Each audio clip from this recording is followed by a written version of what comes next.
practice, I would say about 80% of the clients that I have anxiety.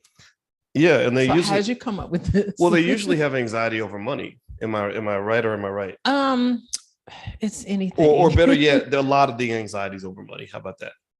Money seems to be the number one worry of a lot of people. It's the number one cause of things like divorce and all kinds of issues. Am I correct on that? Well, you are correct on that, Or but definitely top three. You can't tell me money's not a top three issue. well, money is one of the hard reasons. There's soft reasons why people have anxiety, but or couples have issues. The soft reason is that they're not communicating properly, they're not respecting each other, they're not getting along. Um, Having issues with finances, those are kind of hard reasons. They're Mm-hmm. called hard reasons why people have problems. But I was just saying, like, you mentioned anxiety, and yeah, there are people who have financial anxiety, but there's also people who have just anxiety in general in a bunch of different areas. So why not have anxiety be an issue with your finances as well? Anxiety Okay. over their children, issues with their kids, anxiety over what to do next, just in general. So it is related to finances. Well, let me ask everybody in the chat. First of all, give us a yes if you can, if you're able to hear us okay, and the audio's coming through. We're testing a new audio system as we get ready for our event in Chicago. We're getting ready for Chicago next week. And if you guys want to come out to that event, just go to boyceandalicia.com. And we're going to spend the whole day pretty much talking about what a drama-free lifestyle looks like. Being drama-free means being trauma-free. And that means addressing your financial trauma, addressing your relationship trauma. It means really doing the work, because I don't know about y'all, but there's a lot of trauma in our community. As we were watching Snowfall last night, we were just like, sheesh. I mean, Black people just go through it. PTSD everywhere. Well, they were going through it for sure. Yeah. And I mean, it's just an accurate reflection. Okay, so I see KJL and Tracy Jefferson and Sandra Frazier all said that they can hear us. Thank you so much. So give me a yes or no. Everybody answer in the chat. Everybody who's listening, they can type on the screen. Answer this. How many of you have felt some kind of financial discomfort, some sort of financial worry, some sort of financial anxiety? Or something where you feel a little bit nervous about finances, particularly what's going on with the stock market. Give me a yes or no in the chat if you felt some of this. It seems like that financial anxiety is pretty like common. What would you say? Yeah, well, the thing is that, well, when you say financial anxiety, that makes it more clinical, but really it's just worry. We're all kind of worried about our finances, particularly when we get our statements every month. And like I got my statement I read this month, and I had a decrease of 5% decrease this month from last month from my retirement. And you do get kind of worried, but I'm not so worried because I can say, okay, I'm buying now and I'm not retiring now. So it's part of the anxiety is what you tell yourself when you see something that's less than ideal. Do you tell yourself, oh my God, this is a catastrophe? Or do you tell yourself, okay, this is what happens. Things go up, things go down. I'll just wait this out and I'll have a plan in place. Diversification should get rid of your worry, right? Yeah, well, that's what they say. I mean, that's and let's talk about that a little bit as we kind of move forward. I want to try to I want to move forward in some of our slides real quick because I kind of want people to kind of have something to work with, or maybe a framework they can use to help them deal with some of what they might be feeling. So right now, what's going on is the stock markets keep going down. Financial anxiety is at an all-time high. I say this is a natural reaction to what's going on. I remember in graduate school, we used to spend a lot of time talking about financial psychology. That was actually an area that I specialized in. And, one of the things they talked about were things that we're seeing right now, like stock market overreactions, where you see these wild, crazy swings in the market because either people are feeling exuberant and they're feeling high, or they're feeling crushed and scared and they overreact, to the downside. And that's what people are kind of dealing with right now. And I would encourage people to take stock of their emotions right now. But that's my armchair advice. What are some thoughts you might have in terms of how people can kind of process what they're seeing without kind of freaking out?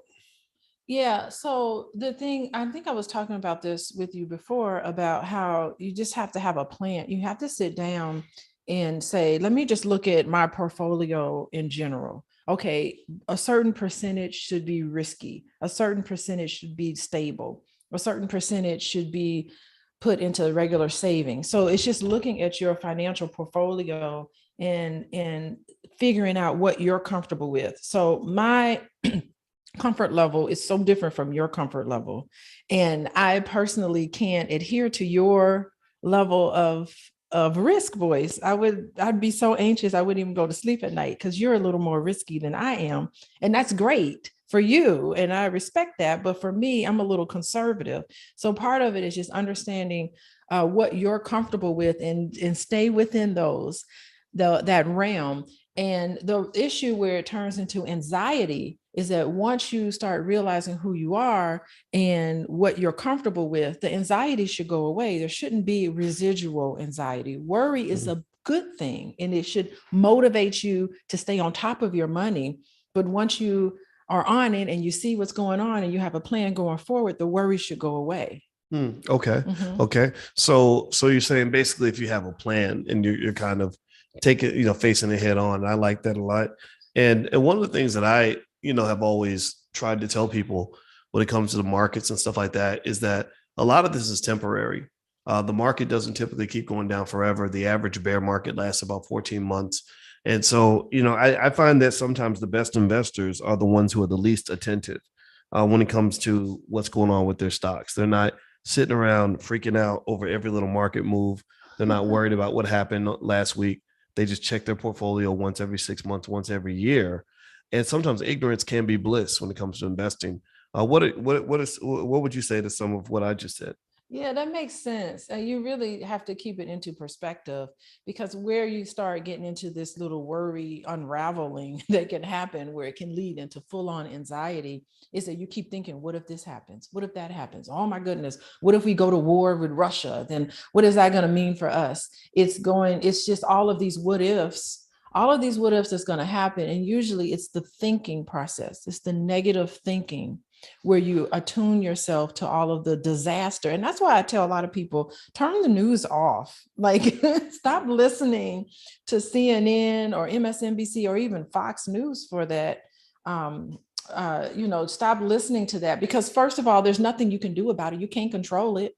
You can control how you react to it.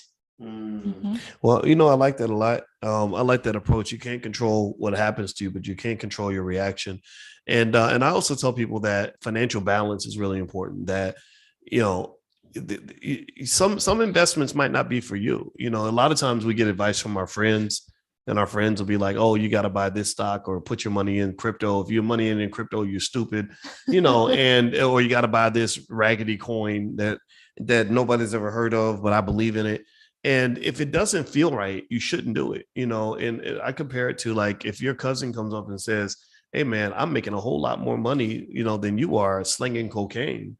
That doesn't mean you should go and become a dope dealer unless you're ready for that life, unless you understand what it means to be a dope dealer. So I would encourage people to just kind of pick investments that kind of fit their risk profile. Like you said, you're conservative. I take risk. That means that the way I invest is going to be different from the way you invest. I think it also means we make a good team, Boyce. Yeah, we do. Because I mean, and at the end, if someone's more conservative and someone's more risky, I think that's the best combination. So we complement each other. I'm not going to look at you and say, be like me. I just respect how you are, Boyce. Because opposites attract. It ain't fiction, it's an actual fact.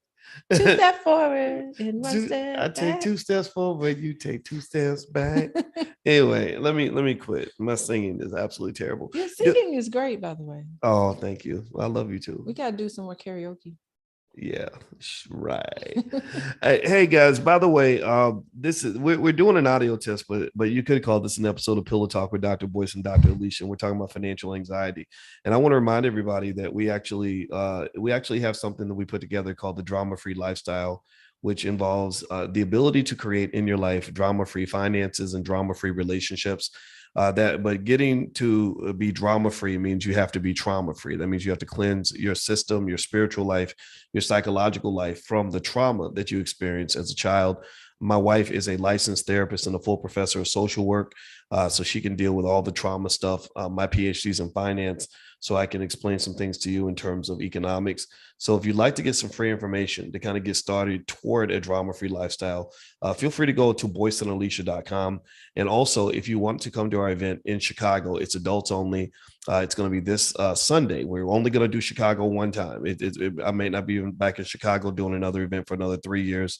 It took us 3 years to get back to Chicago. So we're going to be in Chicago one time only on May 15th. So if you'd like to join us for our adults only generational wealth and legacy event, feel free to visit boyceandalicia.com. Okay. So let's dig in. Wait, I just want to say something about the event. Yeah, It's going to sure. be fun too. I Yes. mean, we're going to have serious conversations, but I think I think the Mhm. weather is going to be really great. I'm looking at the weather. And so hopefully that will bring people out and we're going to have a good time. We have drinks. We're having a bar, boys. Mm. I'm sipping mimosas, Okay. We will, and there will by be the way. mimosas. There will be mimosas. There we Okay, go. there we There you go. go. I forgot to mention that part. Come on. For all the drunk people in the building. All right. So let's get going. All right. So financial balance is the key. I would say also cash is king, the way people are investing now. I'm going to talk about this in a little bit when I start my stock market class, which by the way, if you go to boycewatkins.com, you can do a free trial in the class if you want. But, a lot of these companies, they have to have cash. Cash, it becomes king when there's a downturn. You see, here's the problem. A lot of people will tell you cash is trash and that you shouldn't sit on a lot of cash. But that's only under the assumption that the economy is doing well. When the economy is doing poorly, the people with the most cash are in a strongly advantageous position because they can buy assets cheap. Also, you may want to find methods to minimize your stress. Keep your stress from kind of going over the top so you don't freak out and lose it, even if it means looking away. And so, Alicia, I'm going to turn it to you. And as I mentioned, a couple of more financial thoughts and tips that people might want to consider. First thing is that consistency is also key. This is actually the best time ever to buy stock. A lot of stocks are very cheap right now. Later on in class, I'm going to talk about specific stocks that I pick for my students that I think everyone may want to look at. And also, Warren Buffett also said, "Be greedy when others are fearful." That means when people are running from the market, that's when you should jump in. Do you have any thoughts based on what I just shared? Yeah, I really like the consistency because that's what makes you feel secure. You have a plan and you have a consistent plan. And for me, that's what I did. I was just really consistent. I wasn't really paying attention. And next thing I know, and I entered, I got my job after my PhD in 2008 when the stock market was crashing, but I was just entering into, and I was just stay consistent. I maxed out my 401k and all of that. And so I look at my portfolio. I mean, it's fabulous now, so the consistency piece is great. And I like your cash is king scenario because you never know who's swimming naked till the tide runs in. Mm. That's Well, what that yeah. reminds me of. Well, yeah, a lot of these companies are swimming naked. A lot of the companies that a lot of people were investing in during 2020 are going to go bankrupt because these companies can only survive if they raise money. They don't have revenue that is sufficient to fund their expenses. So they were used to just going back to the bank to get, new loans to carry them, Mhm. or raise money through equity. Now you can't do that very well, right? There was a boom with this thing called SPACs, special purpose acquisition companies, where companies could raise billions of dollars pretty quickly because people were ready to throw money at anything. Now that day is gone, So yeah, so be careful. Like watch out for those crazy risky stocks. So let me move to the next thing. I want to mention something, everybody, a free resource. Alicia mentioned earlier that a good way to get ahead financially is to have a plan, or a good way to deal with anxiety. Financial anxiety is to have a plan. Well, I have a $5 a day investing plan where I'm asking every Black family to make what I call the $100,000 pledge. The $100,000 pledge means I want you to pledge that you're going to have $100,000 in liquid assets available for each of your children by the time they're 25 years old. Now, is this hard to do? It does take some discipline, but I can show you a very easy way to do it. You literally can do it especially if you have a young child. All you got to do is invest $5 a day into some sort of index fund, something that tracks the S&P 500, and never sell those assets until that child is 25. So I'm not asking you to do anything miraculous. I'm not asking you to go out and become a rich person. I'm not asking you to go out and find $1,000,000. What I'm asking you to do is invest $5 a day for your child and do not sell the assets that you purchase. So if you'd like to see the $5 a day plan, there's a whole ebook I put together on this topic. It's available on Amazon. It does have a price of $14.99, but you can have the ebook version of the book at blackmoneyminute.com. That is free. You can have that for free. Go to blackmoneyminute.com. If you want a hard copy, you can go to Amazon and find the book on Amazon. So Alicia, as we kind of close out, and I'm going to put our other website address up here as well, if people want to learn about the drama-free lifestyle and things like that and things that you do. Tell me any thoughts that you have sort of closing as we kind of deal with what's going on with the markets and everything else. Yeah, I'm glad you said thoughts, because that's really where anxiety kind of comes from. There's something that happens that's less than ideal, and then all of a sudden you can't get a hold of your thoughts. It just unravels into this negative pit that causes anxiety. And so I do think you should pay attention to what you're thinking. And the negative thinking is something that can cause anxiety, and not only anxiety, but also depression can really put you in a bad mood just because if your money ain't right. I can't walk around and feel secure in myself. So I think you should watch your thoughts and try to figure out, okay, who told me that this was going to be a catastrophe just because it didn't go my way. And so being more positive and having affirmations, can put you in a better mood, which can, attract better things to you. So don't let fear cripple you and turn this into some negative sort of spiral, which I see a lot of people do. Well, I'll tell you, I told Tater, our 11-year-old, I told little Tater, I said, we were talking about fear. Yeah. And I said, fear is the worst prison that you will ever be locked up in. Oh my God. That's so true. Yeah. I said, do not allow yourself to be incarcerated by fear. Yeah. Because there's so many people who live with regrets. Mm-hmm. And, I talked to them like, what was it? How were you feeling in that moment that you didn't go for what you knew you should have gone for? And they say, I was afraid. I was afraid of making a wrong decision. I was afraid of doing something. I mean, fear can really cost you a lot of opportunities. It can cost you your happiness and your mental health. So just embrace. If fear is the only thing that's stopping you from doing something, you just got to do it. That's not enough. How brave is it to get married? How brave is it to invest your money and put your money out there? How brave is it? You just have to be brave. Conquer that fear. Yes, absolutely. Well, everybody, thank you all for listening in. And again, if you want, as a thank you for those of you who joined us and allowed us to kind of test out our audio system and hung out with us, we'd like to offer you some free resources at boyceandalicia.com on how to get rid of the drama in your relationships, get rid of the drama in your finances. We're not just two people with opinions on the internet. This is what we do. This is what we're trained in. My PhD is in finance. My wife's PhD is in social work, and she's also a licensed therapist that sees couples on a regular basis. And I didn't put her website address up here, but it's coachingwithdralicia.com. So she does see clients, and I'm not sure if you have room for any more clients because you seem kind of booked up. But I'm a little booked up, but I'll have some room. Oh, okay. Yeah. Great. All right. So maybe people can, it seems like you have so many people that reached out. So everybody, also give me a yes in the chat if you're going to invest for your kids. Give me a yes if you're going to go and consistently make some investments for your children. I'd like a verbal confirmation that you're going to change your life and the lives of your children.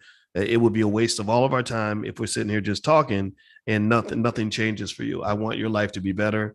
I want your kids to be out of the economic struggle. I don't want your kids living in a trap. So give me a yes in the chat if you're going to go and make some consistent investments for your kids so that your kids don't get left in the same situation many of our parents left us. I don't want your child having to go to work at a horrible job and dealing with racism because they don't have any assets. I don't want them to be in a position where they have to go make a landlord rich because they can't buy a home. I don't want your child to be buried under a lifetime of student debt. I don't want your child having to date a horrible, raggedy man because he can help her pay the rent. I don't want your kids in a tough situation that so many of us end up in. So just give me a yes right now, please, if you will consider investing for your kids. And again, blackmoneyminute.com is where you can get the free ebook, the free copy of my book, How to Build Wealth by Investing $5 a Day. Or you can actually, if you want a hard copy, you can go to Amazon. It's up on Amazon. So have a good day, everybody. And we'll see you guys in Chicago if you guys want to come out. If you go to boyceandalicia.com, you can find the tickets there. So thank you all very much. Have a great day. Happy investing. Hit that thumbs up button, thumbs up on your way out. And we'll see you soon. Bye, everyone.